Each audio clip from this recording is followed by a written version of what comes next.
Halo, berjumpa kembali bersama saya Ellen. Pada hari ini kita akan berbicara mengenai manfaat perjuangan melawan godaan. Perjuangan melawan godaan adalah sarana yang penting untuk kita bisa mencapai kekudusan yang lebih mendalam. Memang ketika menghadapinya, kita akan mengalami banyak sekali kesulitan dan kesengsaraan.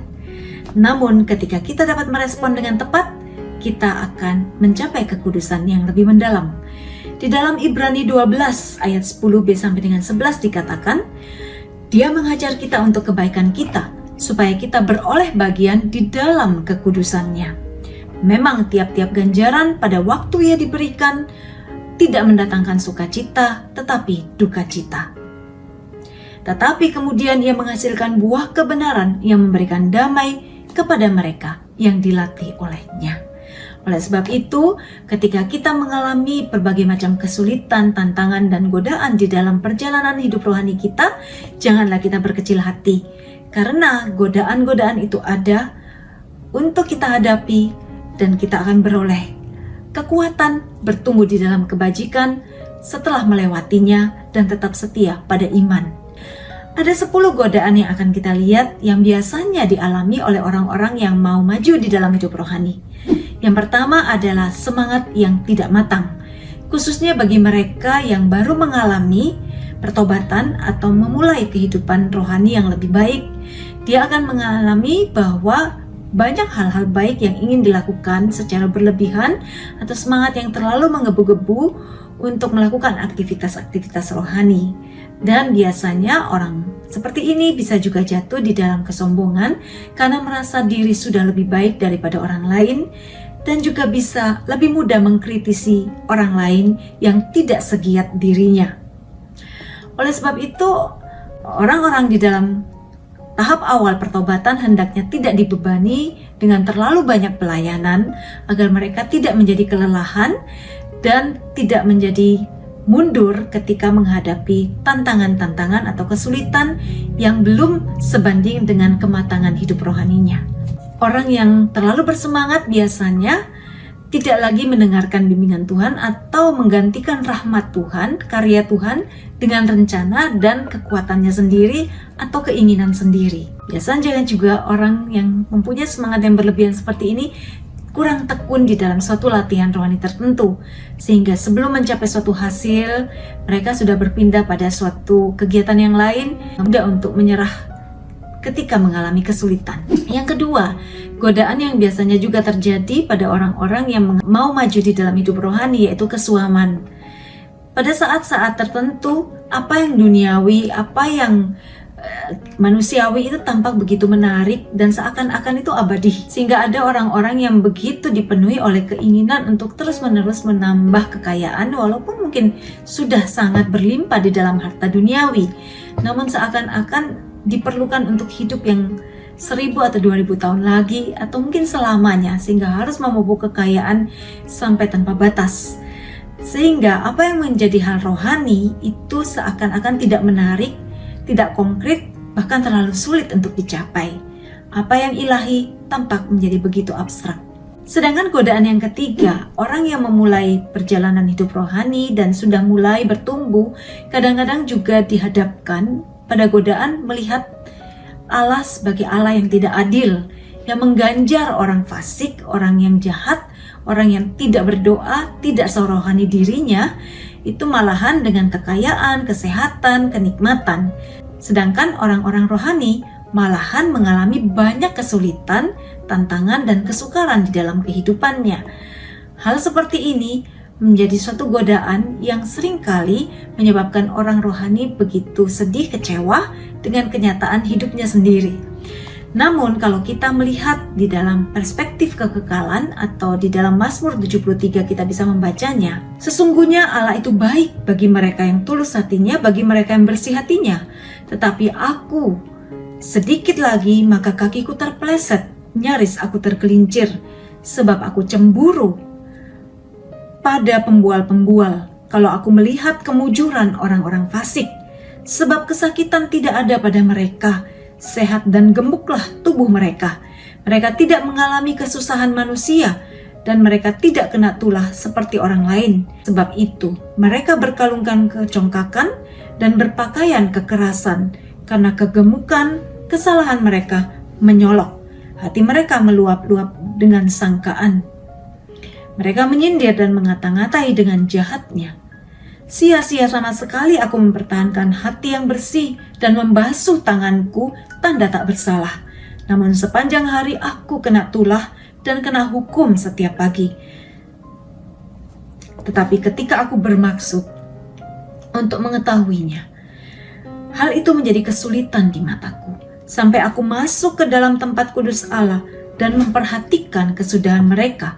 Sesungguhnya di tempat-tempat licin kau taruh mereka, kau jatuhkan mereka sehingga hancur.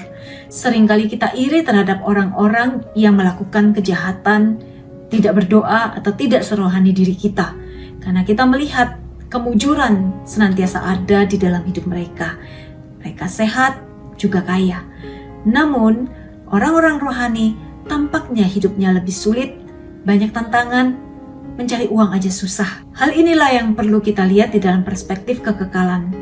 Ternyata, ketika orang-orang yang fasik itu tidak diperingatkan, maka justru mereka ada di dalam keadaan yang sangat membahayakan jiwanya, karena mereka ditaruh di tempat-tempat yang licin. Ketika kita melihatnya dari perspektif kekekalan, maka kita bisa mengasihi juga orang-orang yang belum melakukan kebaikan-kebaikan di dalam kehidupan. Oleh sebab itu, ketika melihat orang-orang yang masih belum mengerti apa yang baik sesuai kehendak Tuhan, kita bisa mempunyai hati yang berbelas kasih dan bukannya iri hati. Dan yang keempat, orang juga bisa digoda dengan perasaan kekosongan. Ketika seorang sudah beralih dari hidup yang lama, meninggalkan dosa-dosa, meninggalkan relasi-relasi yang mungkin tidak sehat selama itu, dan beralih pada hidup rohani, memulai sesuatu yang baru, perjalanan yang baru itu senantiasa pasti membawa ketidaknyamanan. Oleh sebab itu, orang bisa merasa kosong karena dia sudah dilepaskan dari kenikmatan-kenikmatan yang sebelumnya, dan baru memasuki suatu hidup rohani yang tampaknya masih asing bagi dirinya. Namun ketika kita bertahan dalam situasi tersebut, kita akan mendapatkan rahmat Tuhan untuk mengisi kekosongan hati kita. Bertahan di dalam kekosongan, dalam perasaan tidak nyaman, itu sesungguhnya adalah obat untuk menyembuhkan kelekatan-kelekatan kita pada hal-hal duniawi yang sebelumnya menjadi suatu kenikmatan buat kita. Dan yang kelima, putus asa melihat kelemahan diri sendiri. Kadang-kadang kita yang sudah melayani, yang mengikuti Kristus, menjadi kecil hati ketika berhadapan dengan kelemahan diri sendiri. Ketika kita jatuh di dalam dosa-dosa atau kelemahan, kita bisa menjadi mundur karena merasa tidak layak di hadapan Tuhan, tidak layak lagi melayani Tuhan. Sehingga sangat diperlukan pandangan yang seimbang, menyadari dosa kita, siapa diri kita di hadapan Allah yang penuh kerapuhan, dan juga menyadari belas kasihan dan rahmat Tuhan yang senantiasa dicurahkan jika kita mau kembali datang kepada Dia di dalam pertobatan yang terus-menerus untuk memohon pengampunan. Justru pertobatan kita, karena kesadaran akan kelemahan kita, itu membuat kita semakin dekat kepada Tuhan. Ibarat tali yang diputuskan, relasi yang diputuskan oleh dosa, itu ketika kita bertobat, disambung lagi oleh Allah. Sehingga jarak yang tadinya 1 meter menjadi lebih dekat karena kita sudah mau datang kepada Tuhan, menyadari kelemahan kita, dan menerima belas kasih dan pengampunan dari Tuhan. Sedangkan godaan yang keenam itu adalah ekstrim yang berbeda, yaitu di mana orang itu tidak menyadari dosanya atau tidak waspada pada kelemahan diri sendiri. Seringkali kita juga bisa jatuh di dalam kecongkakan, kesombongan karena menganggap diri kita sudah baik dan masih tetap baik-baik saja walaupun kenyataannya kita sudah banyak berbuat kesalahan dan dosa. Namun kita tidak waspada akan kelemahan diri sendiri ini, sehingga kita tidak merasa memerlukan belas kasih, pengampunan, dan rahmat dari Tuhan. Sedangkan godaan yang ketujuh adalah kegoyahan. Seringkali ketika kita malas untuk melanjutkan latihan rohani atau kita mempersingkat latihan rohani kita bisa jatuh di dalam kegoyahan dalam relasi kita dengan Tuhan. Sehingga hidup rohani terasa begitu berat dan menjemukan. Karya-karya baik, amal-amal baik, itu rasanya begitu hambar dan kita melakukannya sebagai suatu rutinitas belaka. Bila kita mengalami kegoyahan seperti ini, kita perlu memfokuskan kembali tujuan hidup kita pada Allah. Dan juga menyadari bahwa perjalanan kita menuju pada persatuan cinta dengan Tuhan, pada kekudusan, itu memang membutuhkan suatu perjuangan yang total dari kita. Hidup rohani bukanlah suatu sampingan atau tambahan saja, tetapi suatu yang merupakan utama dan inti dari kehidupan kita sebagai orang Kristiani. Dan kita perlu memperbarui komitmen terus-menerus agar kita semakin kuat dan tidak jatuh di dalam kegoyahan. Godaan yang ke-8 adalah kekeringan di dalam hidup rohani. Kekeringan itu adalah hilangnya hiburan. Kadang-kadang kita tidak bisa lagi berdoa dengan perasaan-perasaan yang penuh sukacita atau air mata atau dengan damai. Perasaan hiburan-hiburan rohani itu ditarik dari diri kita. Sehingga kita hanya bertumpu pada tekad atau kehendak saja untuk melakukannya dengan setia. Namun ingat, tekad ini sangat penting di dalam masa kekeringan. Manfaat dari kekeringan ini bisa membuat kita menyadari bahwa kita tergantung sepenuhnya kepada Tuhan. Bahwa kalau kita sebelumnya mengalami hiburan rohani, itu bukan karena kita baik, bukan karena jasa kita, tetapi karena anugerah dan belas kasih dari Tuhan. Sehingga kita menjadi rendah hati dan terus bergantung pada Tuhan.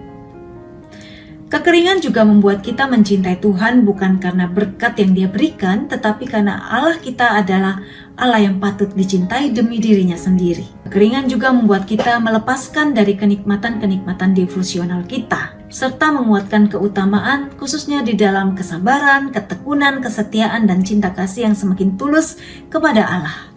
Kekeringan ini bisa juga disebabkan karena kita terlalu cepat puas diri atau kita hanya mencari apa yang enak, sehingga Tuhan mengangkatnya agar kita belajar untuk sungguh-sungguh bertumbuh di dalam hidup rohani yang sejati. Atau bisa juga karena kemalasan kita, serta kita lebih mencari hiburan duniawi dan manusiawi daripada apa yang dari Allah. Hati kita masih terbagi, sehingga kita jatuh di dalam kekeringan rohani. Kalau kita mengalami kekeringan rohani dan itu bukan karena salah kita sendiri, patutlah kita juga bersyukur untuk tetap melakukan karya-karya pelayanan kita di tengah kekeringan. Apa yang kita lakukan di tengah kekeringan rohani itu mempunyai nilai yang jauh lebih tinggi karena kita lakukan dengan niat dan motivasi yang lebih tulus.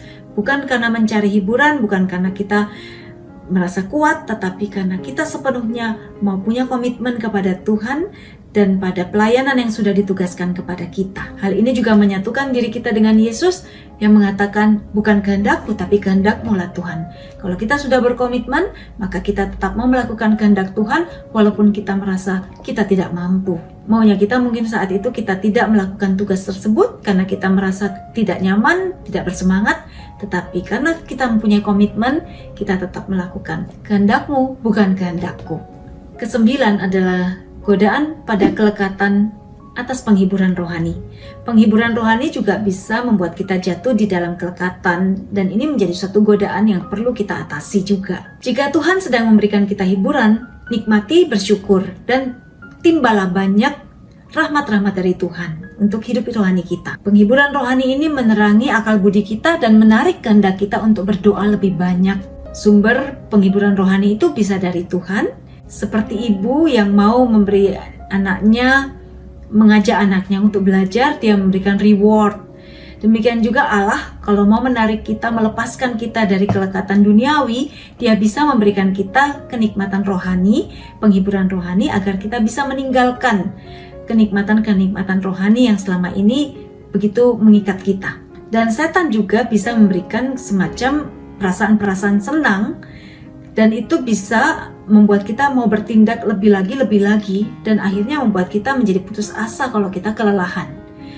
Dan yang ketiga, sumbernya bisa juga memang dari kodrat kita, temperamen kita yang seringkali begitu mencari kesenangan-kesenangan tersebut. Manfaat rohani ini memang banyak. Dia bisa menguatkan kehendak kita, membuat kita lebih terfokus kepada Tuhan, dan juga memang akhirnya ketika kita sudah terbiasa melakukan latihan-latihan rohani di saat Tuhan memberikan banyak hiburan rohani, maka setelah hiburan rohani itu ditarik, kita juga masih tetap bisa melanjutkan kebiasaan-kebiasaan melakukan berbagai macam disiplin dan latihan rohani tersebut.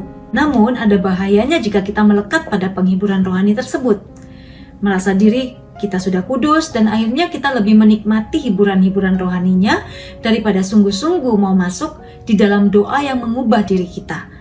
Ketika kita mengalami hiburan rohani dalam doa, kita merasa sudah cukup dengan itu saja.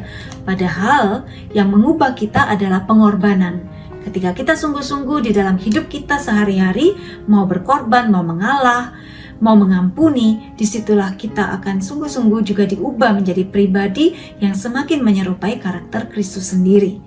Sedangkan jika kita sudah berpuas diri dengan segala macam penghiburan rohani di dalam doa, maka ada bahaya kita tidak merasa perlu untuk berubah, untuk melakukan pengorbanan-pengorbanan setiap hari. Bisa juga membuat kita sombong karena memupuk rasa puas diri.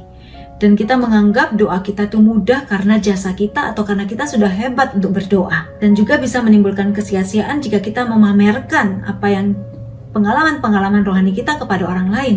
Serta bahaya jika kita menganggap diri kita lah yang kuat dan bukan karena anugerah Tuhan. Bagaimana supaya kita bisa mendapatkan manfaat dari penghiburan rohani dan tidak jatuh di dalam bahaya-bahayanya? Pertama, peliharalah rahmat ini untuk membuat kita masuk pada jalan kekudusan yang lebih mendalam. Yang kedua, terimalah dengan penuh rasa syukur dan kerendahan hati. Dan ketiga, sadarilah bahwa penghiburan rohani itu tidak selamanya ada.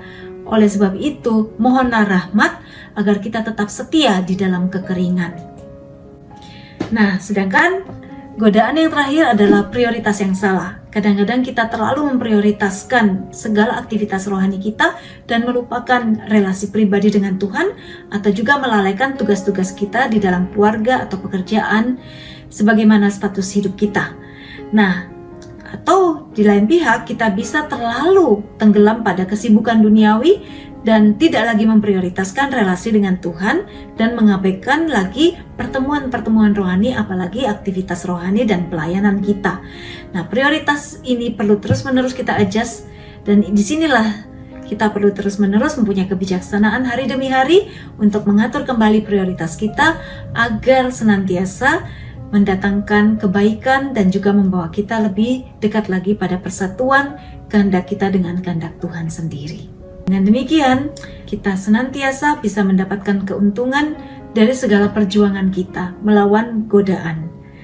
Apabila ada kecenderungan untuk melekat baik pada hal rohani maupun pada hal duniawi, ingatlah bahwa jalan yang membawa kita lebih dekat kepada Tuhan adalah tidak melekat pada apapun dan semakin mengandalkan rahmat Tuhan di dalam perjalanan hidup rohani kita.